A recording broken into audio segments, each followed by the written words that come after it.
SEO is still bringing in for tens of times more traffic than where we can track from like all of the AI tools combined. I start with the foundation, start with the most important things, which are often, yes, boring, hard, but that's how you build great things, by doing the hard and boring stuff and give them all of your writing and tell them like to be merciless with everything you wrote and leave as many comments as they can. Decided to pick a marketing channel and I think it's going to be okay. Like it doesn't have to be perfect. Stick with it and keep doing it.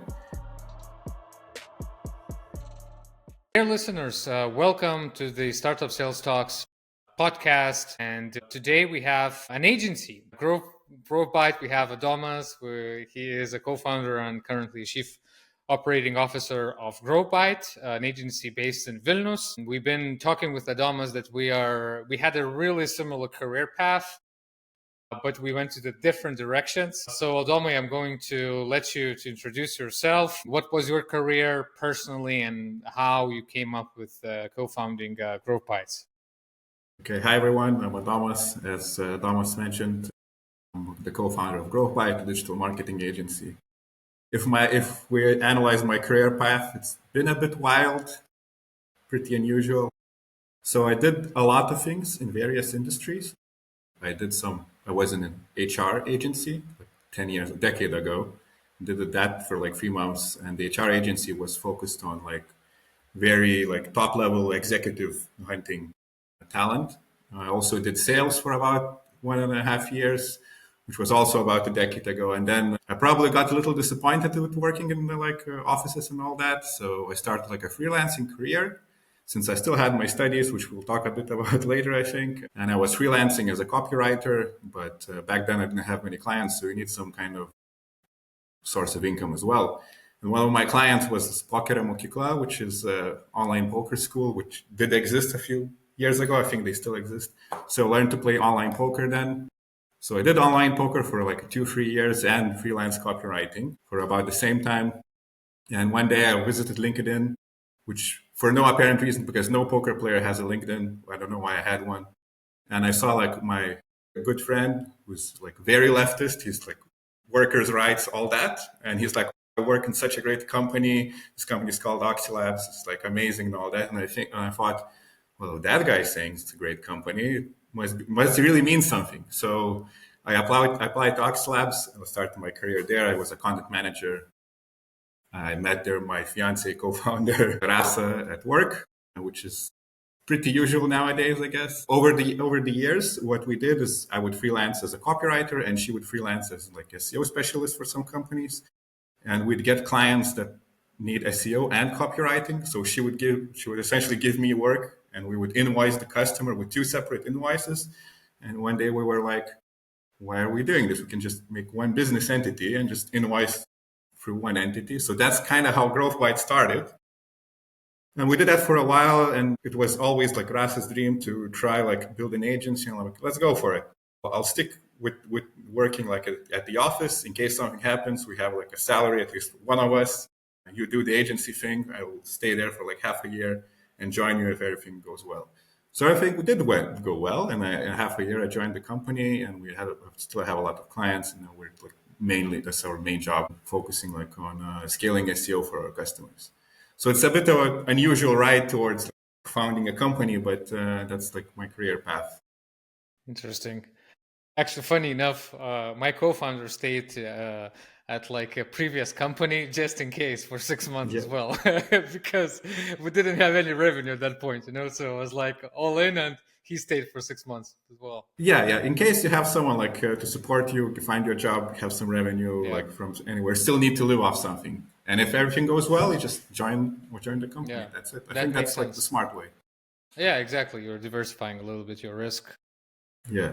And since you're founding an agency, it's not VC-backed startup when investors going to kind of tell, look, all in or nothing. It's a different game, right? So, but you have a really interesting thing about yourself is you're a philosophy researcher, and I believe a PhD already, right?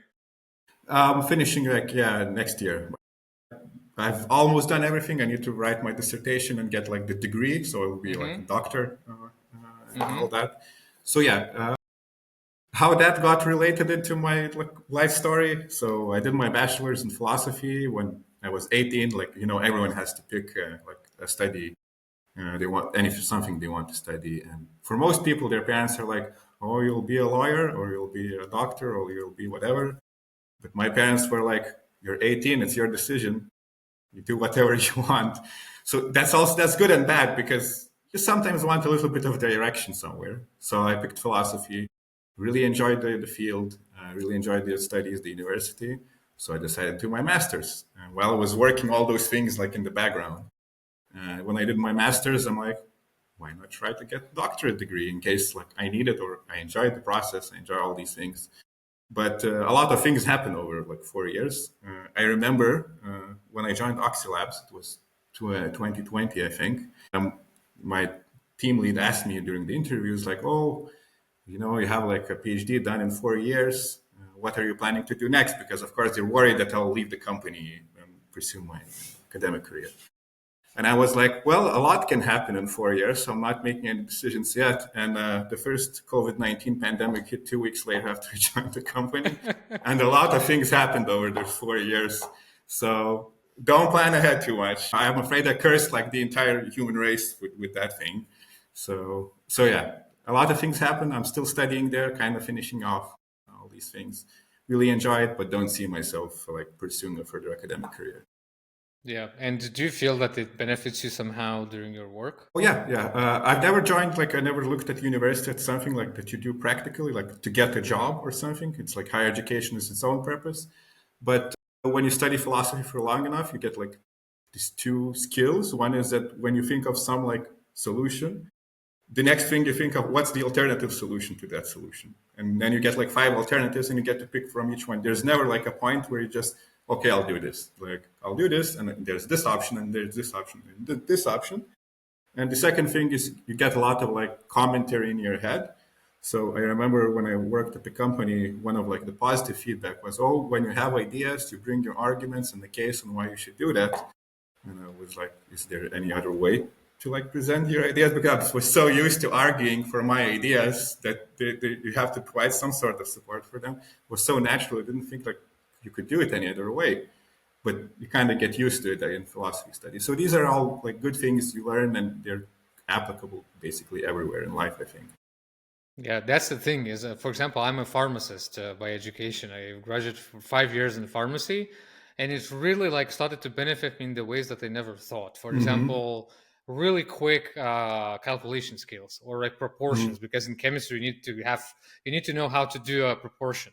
So like things Mm-hmm. like that, I just started to realize, okay, wow, it's benefited in me in the ways that I never even thought about that, right? And philosophy is like science of thinking, which is Yeah. applicable in the very wide spectrum of areas of work.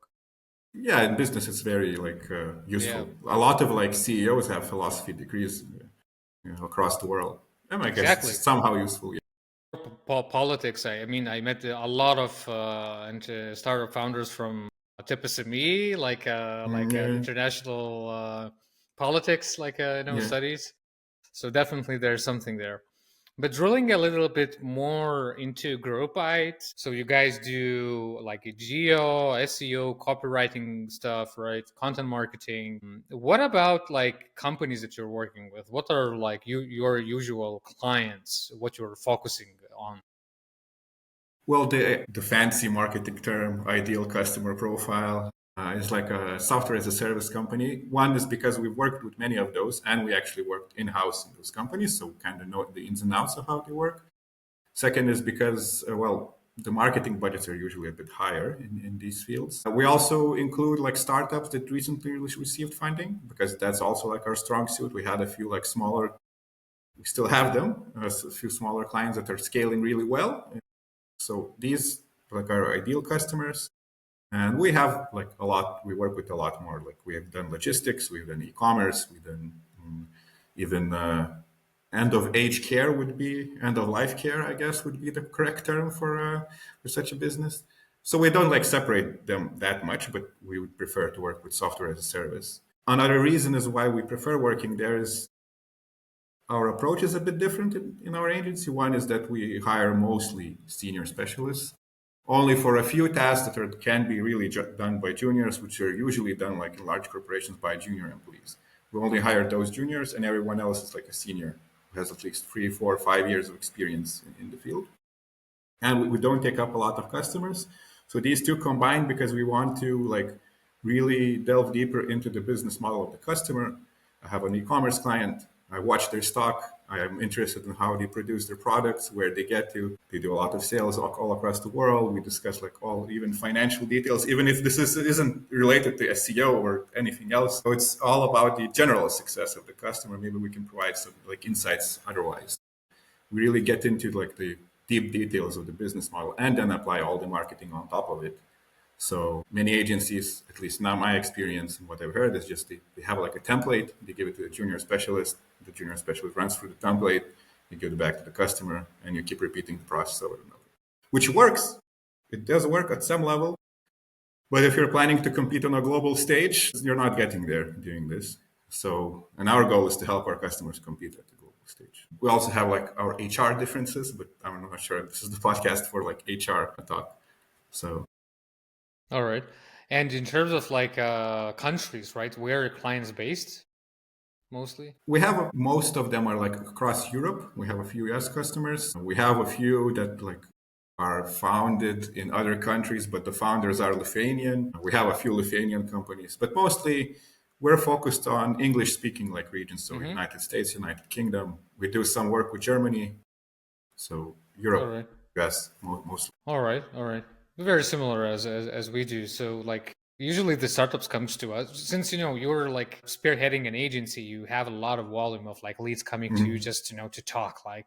And I always see like over and over again same attitudes or same mistakes, that like thinking mistakes about like, for example, my area, like a go-to market, like they come with a certain like opinions, for example, that cold email is dead or something is dead, and it's like, look, nothing is dead. Maybe it's not for you, but it doesn't mean it's dead. Yeah. Right. So, and I see some kind of mistakes or like thinking templates. What kind of things you see when early stage startup comes to you, right?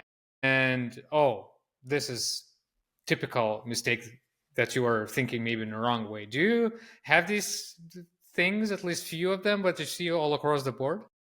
Yeah, so a few things. That's also like how our agency works. We've had a few like leads come to us, like we want to do SEO. This other agency called us whatever DK for doing SEO, and they said it's going to be amazing.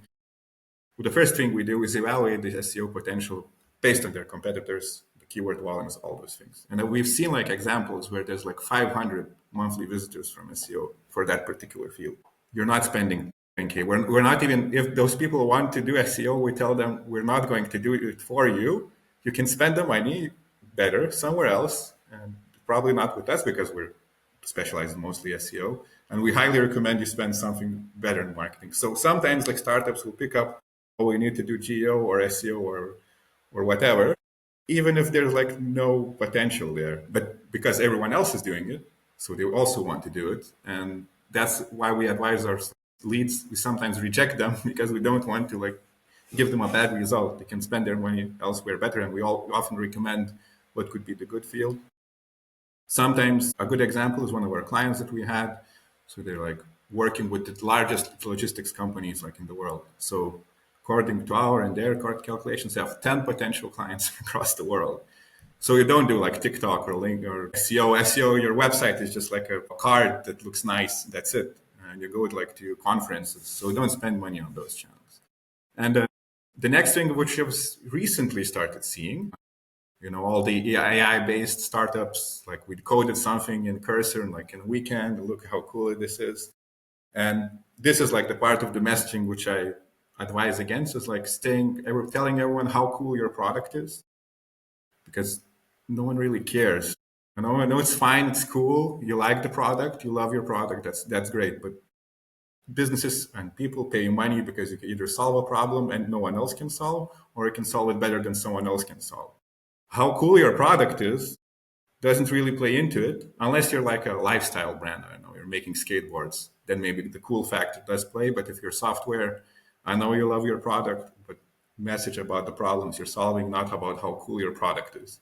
So I've seen that a lot like recently, and I think that's like a big mistake you're doing. The only other like thing I'd say when cool works is when you're looking for investors, because they don't seem to be looking at fundamentals right now. They seem to be looking at cool AI, and that's where the money goes. Maybe if you're looking for investors, maybe that works. But if you want to run a business, think about the problems you're solving. Yeah, yeah. There are some guys that are building just for VC. They don't care. They're Yeah, just building whatever VC wants, right? So, yeah, yeah. and then the game is very, very different than actually building a business, from the Yeah. first principles.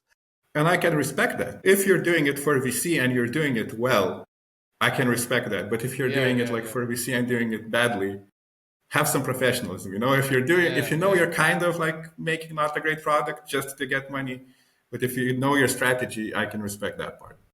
Yeah, it's not easy, right? So you need to know a lot of things. Yeah, actually, interesting what you're telling. For example, one of the things that I see across the board, which is actually the same thing that you just told, is that guys do not talk about yourself like at all. Like Hmm. talk about the problem. All your emails, everything should be problem centric, not something else, right? And you Hmm. nailed exactly the same thing that I'm seeing all across the board.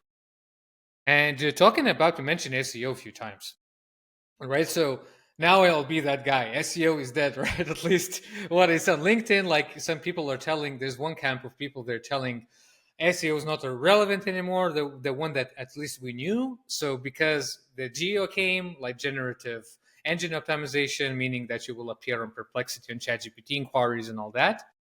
What's your take on that? Like, what's happening? Like, what we should keep in mind about this shift, and what is the difference between like if we, I don't know if we can call it old school SEO and like a new thing which is like geo and all these things related to that.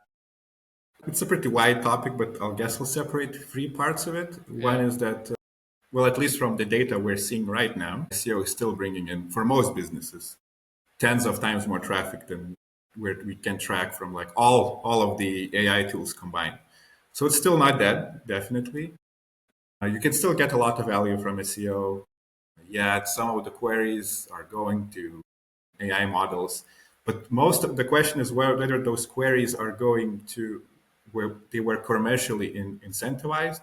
So if you Googled how to change a tire and it was like a tire business or a car mechanic or whatever, it's unlikely you converted to that customer. And that's usually the questions that go to AI right now is that those informational queries. You still need to write content about it. That's quite annoying. But I think a lot of the traffic that kind of is missing now was informational that rarely converts, but you still need it for like SEO presence and all that. And you still need it, unfortunately. Still need to write it. But yeah, I saw like ChatGPT recently just launched like all the shopping things, and we'll see how it goes. But for now, I think most of the traffic was informational. Businesses really care about all the traffic that converts, not traffic in general. So the second thing is I've been kind of looking into more deeply how the AI models work. And one interesting thing about GPT-5 when they launched, you can remember it was kind of disappointing. Everyone expected a lot more. And one of the things they actually now do is when you type in a query, it's like the first front you're facing, it kind of decides which model to send your like data query to. And what they realize is they don't need like to have a super big database of information that can answer all questions. They can just Google it. If they Google it, then you still need the search engines somewhere. So you still need this SEO. And I think most of the AI models will go there because keeping them scaling is getting inordinately expensive. And we still don't know if the business model kind of works. And it's a lot cheaper to make a smaller model that just knows when to Google and when to answer and when to like do certain things. So you'll still be using like Google and search engines for a very long time. The traffic may be a little bit different. So, and the third question is, I think a lot of people ask, well, is there any like optimization for AI models specifically? There's like some things you don't want to do. For example, white space, white text on white background works, but you get penalized by Google for that. So I don't think you want to lose your like Google visibility to get better rankings in search in AI models. A lot of other things like keyword stuffing, like adding like dozens of the same keyword also seems to work for AI models, but also gets you hit by Google. There's a few weird things that work. I've read a few research studies, so they seem to, the AI models, I mean, over prioritize like relevancy. So if you write your article and say, this is an article that answers the question, and you type in the question and whatever, most AI models will prefer your article over an article that's even better, but doesn't have the sentence in it, because they think it's much more relevant to answering the question. It just makes the articles really awkward because, for like a regular reader, you're reading what this article is talking about, but I'm reading the article already. So it's kind of an awkward optimization, but it works as far as we know. I just don't recommend it because it makes text harder to read. You can try it if you want. It's one of the strategies. I can definitely prove. Actually, we launched last week actually a blog, and the Hmm. blog name was top go-to-market agencies in Baltic states, and we included like 10 competitors literally yesterday, and went to Perplexity, asked the question. One of the 19 sources Hmm. was our blog, Yeah. which we wrote, and they pick up because they exactly the same keywords, the same question, and they Hmm. pick up because of relevancy. Probably it's not the best block out there, but it's Hmm. just because of relevancy, right? So completely, I can prove this point, like practically, this happened to us recently. All right, like talking about startup, right? Startup Hmm. general like situation, right? So they always have a limited resources Hmm. unless they raise shitloads of money, but usually Hmm. in Baltics that's not the case, at least anymore. Yeah. So, how founders should think about content channel and where to kind of squeeze the juices out of the potential channel to get the most of ROI? Because Hmm. the thing is, they read on LinkedIn, right? You need to do SEO, right? And they come to you and they, hey, I need to do SEO. Like, why you need to do SEO, right? Like, how they should think in general to not like pick up every other thing that they see on LinkedIn or whatever people are telling. Like, maybe do you have any framework based on the type of startup, at least where to start to understand where I should put my effort, money, and time to get the most right in terms of like content channel? It's a question I'd prefer to answer with data for every specific customer, but I have a general rule of thumb. So the higher, like the bigger the entity is that you are selling to, the more personal, like meetups, and the less marketing channels work. So what I mean, so if you're a B2C business who's selling like VPNs, which is like for everyone, SEO will work, TikTok will work, LinkedIn will work, everything will work. SEO is probably like a very strong channel for you. PPC ads will work. Maybe they'll be very expensive because the niche is very competitive, but they'll work. All of these work. If you're selling like to small to medium sized businesses, you'll sort of start seeing like some social medias drop off. Yeah, maybe some TikTok will be less effective. Instagram's probably still okay. Facebook's still kind of okay. It'll drop off a little bit. You're selling to enterprises, let's say couple thousand people. So there's still a lot of companies in the world, but significantly fewer. SEO will start like dropping down a little bit because they're buying less for like Googling things and usually from trade shows, from like partnerships, all that. But it still works. They'll still bring in some leads. PPC will be very expensive. LinkedIn will probably be your only social media profile that's really bringing in the leads. And when I gave the example of my previous customer that had like 10 companies in the world that could be our clients, you go to trade shows, you make a Yeah. website, kind of SEO optimized, but forget about TikTok and Instagram and all those things. LinkedIn can still probably work because you still need to establish connections somehow, but trade shows, all those. So the bigger the entity you're selling to, the less you kind of go to social medias, except for maybe LinkedIn, and the fewer marketing channels you can pick. SEO is like a good middle ground, anywhere from B2C, like to business to enterprise, except for extremely large enterprises. It will work. It'll be different how well it works, but it will work. Social media, you'll have to pick your channel. The rest is like you look into the data and you see what people are searching for. You see, you make analysis. Maybe it's too expensive. You can have an opportunity in SEO, but if you need to invest hundreds of thousands in it, it's probably not worth it, at least at the Mm-hmm. start. So that's what I decide. I'd tell like startup founders, if you decided to pick a marketing channel, and I think it's going to be okay, like it doesn't have to be perfect. Stick with it and keep Mm-hmm. doing it.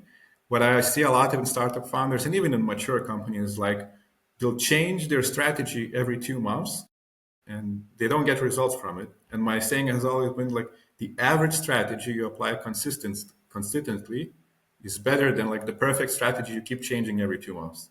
because you still need to keep doing it for a long time to bring results. Even if you have the perfect strategy and you keep changing your focus, it won't work. So just get an average strategy, do the hard work, keep doing it, and it'll bring results at some point. So it's a lot better to do it that way. I love this quote. I love it. It's actually so true. It's like you hit the nail with that one. Wow.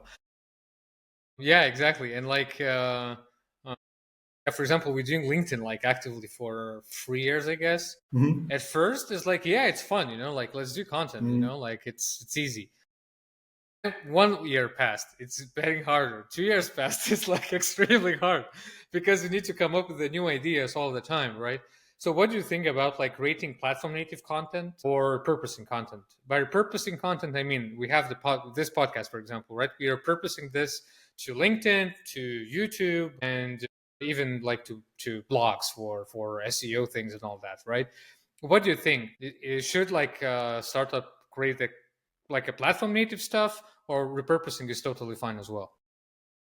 You should be creating platform native content. I'll explain why later. But in most cases, you don't have the resources to do it. Yeah. Again, even large companies will be repurposing content because you don't have the employees, the time, all that stuff to do like great stuff for each platform separately. But why you need platform native content? It's very easy to kind of see how like different cultural norms, expressions, ways of talking, and types of content like appear. So, for example, let's compare Reddit and LinkedIn. These two platforms are now very popular. If you posted a LinkedIn post on Reddit, or any subreddit, you'd be left out of the entire subreddit and it would be downvoted and you'd be like banned from the subreddit, whatever, because people on Reddit hate like LinkedIn people. There's even like a subreddit, LinkedIn Lunatics, where they make fun of like LinkedIn Yeah, posts. yeah, yeah. They specifically hate that. So you have, even if you're repurposing, you have to be very careful to make sure you hit what the platform, like the culture, the communication about is there. And that's why we advise like some customers like, oh, we'll promote our brand like secretly by buying Reddit accounts and make comments there. Most of the time doesn't work. It's just too visible to Redditors. They're so used to it, to like people trying to sell them stuff with affiliate links and like comments that they'll see right through you, and it'll be a lot of work for very little gain. So always do, if you have the time and resources, platform native content. It will perform much better, but most of the time you won't have the resources. So repurpose it when you can. Yeah, yeah. You have a really interesting take about culture of the platform, actually. Of that, like I don't know, like community. In Reddit, people are Yeah, brutal. I mean, you can get yeah, really yeah. torched, really bad. And they'll remember. That's the worst part. If you make Yeah, you go like, oh, I see this guy's comment yeah, history, yeah, yeah. you'll have to make a new account basically. Exactly. And talking about written form content, like video, I'm not even talking about AI. You can do some animations, maybe A/B roll on video, but still, it needs to be you, right? But text, right? So, I mean, it's so easy now, like to create a bunch of content with AI, text form. What's your take on this? For example, I heard, again, like two camps of people, three, I would say. Don't do it, like, do it and like do it a little bit, like have a blend of AI and your style. How do you suggest to think about this? And in general, do you have any tools in mind that are good and that's good quality? Okay, so this is quite a complicated topic. So on the camp of don't do it, which is copy and pasting content from like AI outputs into your blog or whatever you're writing. One is that we've seen many cases where people did that, even at smaller scales, and one day their organic traffic just goes to zero at one day.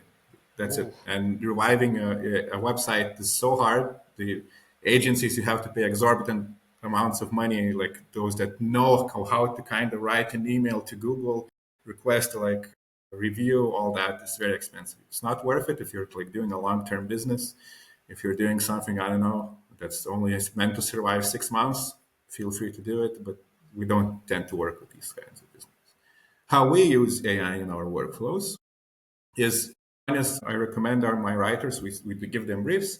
I say just paste the brief into the AI tool, start writing while the AI tool is working, and then keep glancing at it and see, maybe you can borrow a sentence from it. Don't copy and paste it, but maybe you could get a few ideas. Maybe it will give you like a few interesting like hints or tidbits you might have missed.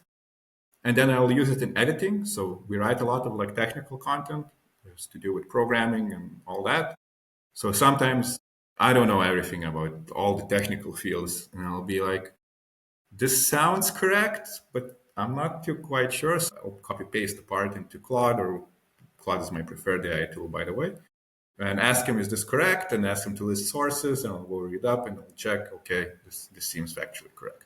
Sometimes it will point out like mistakes, but they're so niche that no networking specialist is going to be like reviewing your article.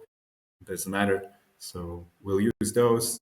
So these are like two things with AI. There's a few ways you can tweak around it, like make projects, instructions, all that.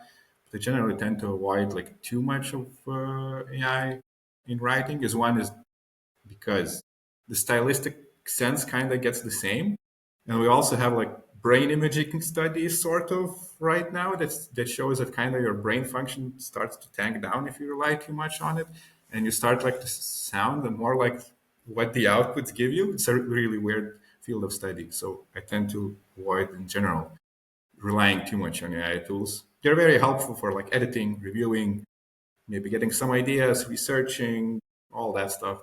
For SEO, I highly recommend you avoid it. Yeah. And what other like trends you see in your space in general? Do you see any new stuff coming in that maybe we're not aware? Well, outside of like AI, I've seen like a few interesting AI setups. Setting up those meetings with those people, I want to see how they work because I don't know everything about it either. So maybe I'm just wrong on it. Maybe these people have really learned something like really cool, and I'm just kind of ignoring it. So these are the trends in SEO. You're getting like a lot of upgrades to tools that show like AI outputs and brand mentions and all that. But fundamentally, I don't think there's anything like changing all that much in communication, except for the appearance of what I call work slop, which is we're like lazy to write an email, so you use ChatGPT to write an email. So the other person is lazy to read that email, so they ask for a summary from ChatGPT, and then they write the answer also with ChatGPT, and you have like five bots communicating with each other. And at some point, you meet up, and you know no one knows what you've been talking about because it's all been AI outputs back and forth. So I would advise against doing that. Just keep human communication going. That's you still need to know information about things if you want to do a good business or do good marketing. If you leave everything to AI and you realize one day no one knows anything because everything has been AI Yeah. outputted, you're gonna run into problems. Yeah, especially when Gmail launched a feature that can write Yeah, email to you, right? So easy yeah, sometimes. yeah, yeah, But on the other hand, if the reply is really generic, like you need to say no or yes, like in the yeah, nice way, it's can be super, super, useful. yeah. All It's right. nice for all the pleasantries. I Yeah. acknowledge your Yeah, email. yeah, yeah, yeah. Yeah, generic stuff or like a quick follow Yeah. up. Yeah, for sure. All right, so we can jump now to the last like a module of the Mhm, conversations. Quick, mhm, quick mhm, questions and quick answers from your mhm. side. So, Okay. what is the one habit or principle that led you during your career and helped you to communicate well? I have one principle. It's very specific, but I think it's a good tip. So you work in a company, you need to ask someone you don't know to do a task for you. So how do you start the conversation on Slack? Read up how developers write bug reports. It's a very good practice to learn. Look, I was doing this, I wanted this result, this happened, but I expected something else to happen. What do I do? Or I need your help on doing this. It works every time. People will be very happy because you'll be very clear in your communication of what you want them to do. If you start, for example, hey, don't forget to reply in for 2 hours, you'll get lost in the conversation. So read up how to write bug reports and start like the initial conversation with that. And then you can apply it like to your regular communication. Sometimes you need to explain something and you'll have a framework on how to explain things because like 90% of communication is just explaining things. So both parties understand what we're talking about. So that's very useful. And developers have really good ways to have nailed that, and you can learn a lot from them. Actually, you can use AI for that. Like you put the problem and like explain in this particular format, right? And Yeah, this yeah. could And then be, just trim it down a bit. And yeah, that's yeah, it. yeah. That's an interesting one. I never heard about this. That actually makes sense. What is like one resource, book, tool, podcast like that shaped your approach in professional, let's say, professional world? You know what really shaped? I can talk about as a content writer and as I Yeah. don't know if I have anything interesting to say as an entrepreneur, but as a content writer. So for all the content people that will be listening to this, or anyone who likes to write, pick a person you trust who's a good writer and give them all of your writing and tell them like to be merciless with everything you wrote and leave as many comments as they can and explanations and all that. I had that. I still have. No, she's a good friend of mine. We didn't fight over too much, but in 6 months I improved more than like over 5 years in writing, Wow. because there was a person that was always leaving comments on your work, very strict, very precise, and yeah, you have to cry through it. It doesn't look nice when you open your Google Docs and it says 120 comments, but you learn a lot through that. So if you're a content writer, pick that one up. And as an entrepreneur, I wouldn't say it's a particular tool or a solution or principle, but I always like to go back and think about the fundamentals. And the fundamentals of business is what problem we're solving, how we're doing it, how much it's costing us, who are our clients. And if you have all answers to all those questions, you can like go do your business. And that's it. And then everything else is like on top, fancy things you can build upon. But you still need to have like very precise answers to all these questions, and then I think everything will work out. So Yeah. I think that's kind of shapes my thinking. Thinking from first principles. Yeah. Love it. And the last question is, and if someone asked you how I should make content that it cuts through the noise, which is so much noise these days, right? What's your like Yeah. short answer to that? Original research, which is very hard, but Yes. we're also kind of doing it. A good example, if you want to see, like in marketing terms, who really do a good job in this is Ahrefs. Their blog, they publish result like blog posts with lots of like data analysis on trendy topics, really well written. Apparently, they also use AI in it. There's like a good podcast you can find about it. It's really good work. The problem is why I don't recommend it to startups. In fact, I say we'll do it later. Now let's focus on the foundations. Ahrefs themselves, they have a ton of money, ton of writers, designers, data people, and they publish like once a week or once every 2 weeks. Very rarely. As a startup, you can't afford that. You need to like cover your base topics. Yeah, it's not interesting, not nice. It's boring stuff like what is a proxy server or whatever for the millionth time. Yeah, you still have to write. Yeah. You'll achieve more by doing the boring stuff and the hard stuff than doing the fancy stuff at the start. Leave the fancy stuff for later. It will work, but first let's build the foundation.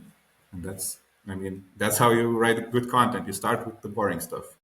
Yeah, yeah. It's actually was a situation. I was in LinkedIn content creators like a camp, and we had Mhm. like workshops with like top creators in the world, like 200K followers, like crazy reach, crazy engagement, and everybody started to ask questions like how you write the content, what's your secret sauce, and all that. And it was so boring what they told. It's like no secret sauce, no AI. I just sit and I do it constantly for years.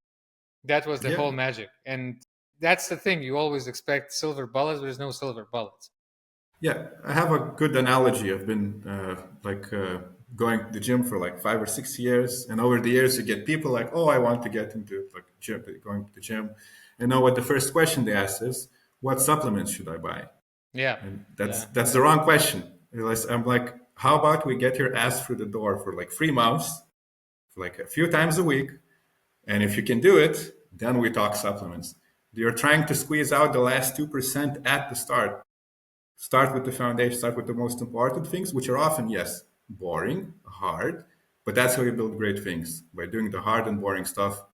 And then you can have your parties and cocktails and whatever you want later. You still have to power through the boring stuff. Exactly. Exactly. And to do it for years. Yeah, So for that's you. not easy. Yeah, Okay. Yeah, Domi, you wanted to say yeah. something. Yeah. Nah, but if it was easy, everyone would be an entrepreneur. I mean, Yeah. that's part of the. It's because it's hard and it's boring and it's like stressful and all those things. So you have to have a certain like characteristics to go into it, and it won't always be fancy. I mean, we all look at like Okmanas or whatever, all the people with huge businesses and how fun they're living, but it's been like what 15 years for them, and you're expecting to do that in one or two, Yeah. that's not probably going to work out. Yeah, exactly. And great things takes time and a lot of failure. And I mean, even them, right? So they build huge business, like world-class business, Yeah, but they fail a lot before. At least, they told that there's going to be there was like more than 30 projects they tried, yeah. right? So it's all And about the even the consistency. successful ones Yeah. took a very long time. So even the very good ones take a long time. Yeah, And you yeah. don't know if your idea is good yet. So you'll figure it out. Yeah, yeah. At the end, like when I'm thinking about this, the game is just stay in the game. Don't drop it. Don't. You will not lose if you'll not kind of drop off of that. I mean, Yeah. at the end of the day, you'll find a way. But yeah, you need to stay there. Cool, Adomi. Thanks a lot. It was really Thank interesting you. conversation. And in case someone will want to reach out to you, Mhm. maybe they will be interested to talk with you or your services, how the people can reach out to you easily. Well, you can find us on our website. I hope you'll put a link somewhere in the description. Sure, for sure.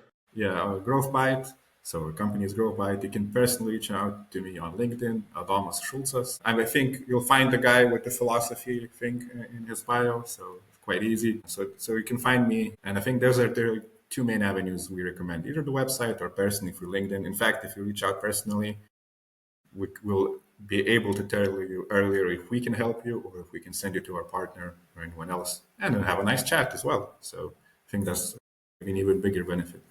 All right. So yeah. So you hear that. So Adomi, thanks a lot. Take care and have a good Q4. Thank you. You too. I know it's been rough. It's been tough years for some businesses, but I think it should be a good one now. Yeah. Okay. Bye bye. Bye.